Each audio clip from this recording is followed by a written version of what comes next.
Welcome to the Learning Pines YouTube. We hope this video helps. You start by preparing the mesh and soap so the lather builds fast. Wet the mesh briefly with warm water to soften the soap. Once done, shave or break a small bar into the pouch rather than stuffing a huge chunk. This exposes more surface area and gives richer foam. Make sure to close the pouch securely with a knot or clip so soap stays inside while you scrub. Hang the mesh to dry between uses to prevent sogginess and extend bar life. You now focus on building and controlling the lather. Hold the loaded mesh under a little running water and rub it between your palms or against your body in circular motions. That friction releases soap quickly. If the foam is too thin, add small amounts of water.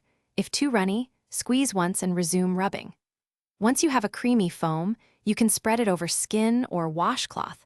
This gives better coverage than using a dry bar and reduces soap waste dramatically. Finish by rinsing and drying so the mesh stays hygienic and long-lasting.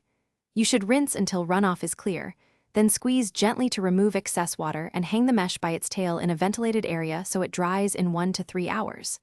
If you notice sliminess, odor, or mold, wash the mesh in hot water with a splash of vinegar and sun-dry. If problems persist, replace the mesh. This prevents bacterial growth and keeps foam quality high. Thanks for watching. Consider subscribing if we helped you.